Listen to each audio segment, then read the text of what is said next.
अस्सलाम वालेकुम मेरे तमाम भाई दोस्त सब भाई कैसे हैं। अभी का तो सब भाई ठीक होंगे। जैसा कि मैंने आपको पिछली वीडियो में मैंने आपको बताया था कि इकरार हसन जो है वो अपने वादे के मुताबिक वहाँ पे चला तो जाएगा, लेकिन वहाँ पे कोई रिस्पॉन्स नहीं मिलेगा। और आपके सामने ही है, कल 14 फरवरी थी, इकरार हसन अपने वादे के मुताबिक वहाँ पे गए थे।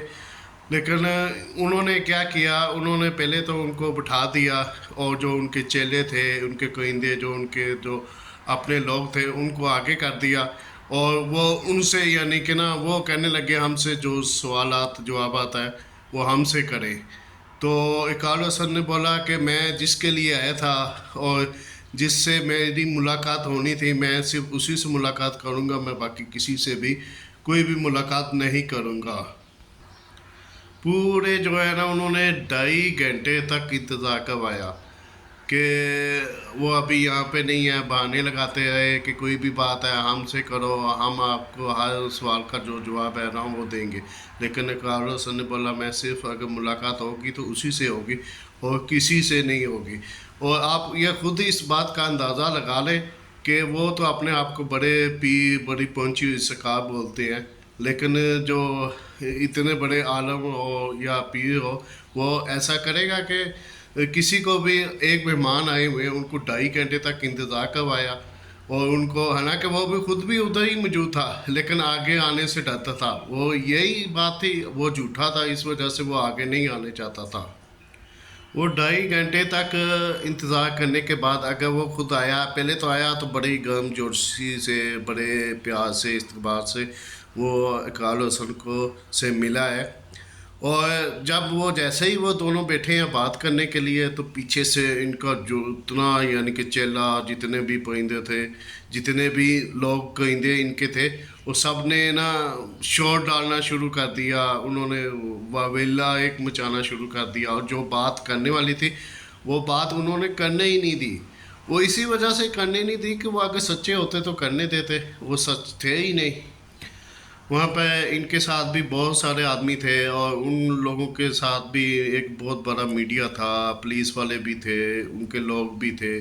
और इतना शोर शराबा उन्होंने डाला हुआ था कि किसी भी बात की जो है ना वो समझ ही नहीं आ रही थी, वो क्या कह रहे हैं क्या नहीं कह रहे। एक उन्होंने खुद ही वो बस इस अपना आप बचाने के लिए ना उन्होंने एक शोर डाला हुआ था। जैसे ही इकरार हसन कोई भी सवाल उनसे करने शुरू करता था, साथ ही पीछे इनसे ना लोग जो पीछे थे वो लब्बैक के नारे लगाने लग गए, वो ख़त्म नबूवत के नारे लगाने लग गए, शोर डालना शुरू कर दिया, ताकि ना बात होगी, ना कोई हकीकत का पता लगेगा, ना सच का पता लगेगा।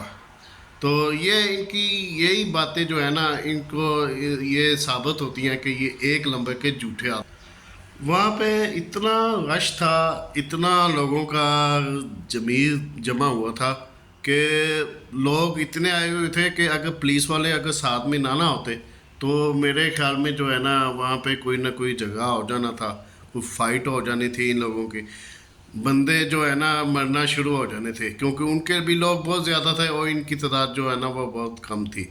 लेकिन जो बात करना चाहते थे उन्होंने नहीं की। शोर डाल डाल के बाद 3-4 घंटे के बाद ना उन्होंने बस ना इकरार हसन ने अपने हाथ खड़े कर दिए और वो कहने लगा कि भाई मैं तो अभी जाने लगा हूँ, यहाँ पे जो आपका शोर शराबा है ना ये नहीं ख़त्म होगा। इसी से साबित हुआ कि बड़ी मुश्किल से वहाँ से निकले हैं, नहीं तो ये इनके जो चेले थे, इनके बंदे, वो तो जाने ही नहीं दे रहे थे। वो तो कहते थे हम इनको मारेंगे, हम ये करेंगे वो करेंगे।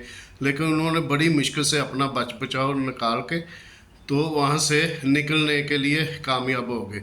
अभी आप इसी से अंदाज़ा लगा दें कि वो कितना बड़ा झूठा आदमी है, कितना वो लोगों को गुमराह कर रहा है। और ये किले निकालना और ये टांगों को ठीक करना, ये सब बकवास है, सब झूठ है। और इसका हकीकत पे कोई भी इसका कोई ताल्लुक नहीं है। इसको यह भी बोला था कि कुरान पाक की कोई सूरत सुना दो, कभी कोई बयान दिया हो, कभी इसने कुछ भी यानी कि कभी दस दिया हो, ऐसा कुछ भी नहीं है। सिर्फ नाते पढ़ते रहते हैं और सिर्फ ख़त्म नबूवत का नारा लगाते हैं कि भी हम ही इसके पासबान हैं और तो कोई आया ही नहीं। जैसे यही यानी कि मुसलमान, अब बाकी कोई मुसलमान ही नहीं है। बस आज की यही मेरी वीडियो थी। अगर आपको मेरी वीडियो अच्छी लगी हो तो बराए मेहरबानी लाइक कमेंट और सब्सक्राइब लाजमी कर दें। इसके साथ ही मुझे इजाज़त है। अल्लाह हाफ़िज़। पाकिस्तान जिंदाबाद।